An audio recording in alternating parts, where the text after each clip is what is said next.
వ్యక్తిగతంగా నువ్వు ప్రార్థన చేసుకునేటప్పుడు ఖచ్చితంగా నీ చుట్టూ ఉన్నటువంటి పరిసరాలు, పరిస్థితులు, వ్యక్తులు దేవుని అధీనములో ఉండున్నట్లు ప్రార్థన చేసుకోవాలి. లేకపోతే నీకు అయిందే. ఖచ్చితంగా ఎవరో ఒకళ్ళు నేను డిస్టర్బ్ చేస్తారు, నీ పవిత్రత పోగొడతారు, నీ నోటిని కంట్రోల్ తప్పేటట్టు చేస్తారు, నీ మైండ్ డిస్టర్బ్ అయ్యేటట్టు చేస్తారు. వాళ్ళ ద్వారా సైతాను నిన్ను శోధిస్తాడు.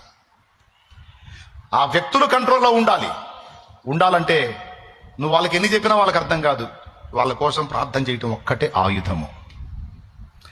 నువ్వు ప్రార్థించినప్పుడు వాళ్ళు కంట్రోల్లో ఉంటారు, వాళ్ళు కంట్రోల్లో ఉంటే నువ్వు ప్రశాంతంగా ఉంటావు.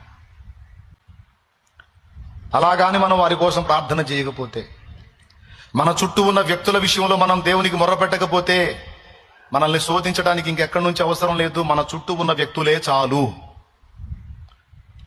వాళ్ళు మనల్ని అటాక్ చేయకుండా ఉండాలంటే, వాళ్ళు దురాత్మల చేత శోధింపబడకుండా ఉండాలి. శోధింపబడొద్దు అంటే వాళ్ళ కోసం మనం చేతులు ఎత్తాలి.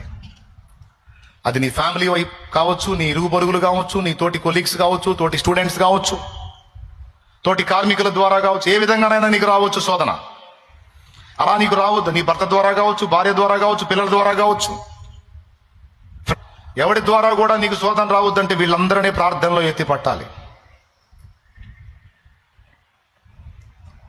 అలా నువ్వు చేసి చూడు. అప్పుడు నీ మీదకి వచ్చే వ్యక్తులు ఎవరు ఉండరు. ఇక అన్ని కంట్రోల్ అయిపోతాయి. చుట్టూ ఉన్నటువంటి సాతాను ద్వారాలు ఎవరంటే వ్యక్తులేగా, వాళ్ళందరూ కంట్రోల్ అయిపోతారు. ఎందుకంటే ప్రార్థన ద్వారా దేవుణ్ణి గదిలిచ్చావు నువ్వు. ఇది ప్రతిరోజు జరగాలి. ప్రభువా, నేనును నా ఇంటి వారును నీ భద్రతలో ఉండునట్లు కాపాడు. నేను వారిని శోధించొద్దు, వారు నన్ను శోధించొద్దు. నా ఇంట పసిబిడ్డ మొదలు వృద్ధుల వరకు నీ కృపా కాపుదల పెట్టు. ఎవరును బలహీనపడకుండా, సాతానుకు చోటు ఇవ్వకుండా. కొంతమంది మన కుటుంబ సభ్యులు ఆత్మహత్యల ఆలోచనలు చేస్తుంటారు. అలా ఆత్మహత్యల బారిన పడకుండా, దుర్వ్యసనాల బారిన పడకుండా, ఒకవేళ పడున్న వాళ్ళని విడిపించి దయచేసి వాళ్ళని కాపాడమని ప్రతి నిత్యము నీ ప్రార్థన ధూపము దేవుని దగ్గర ఉండాలి. ఇది ఒక ఆయుధము.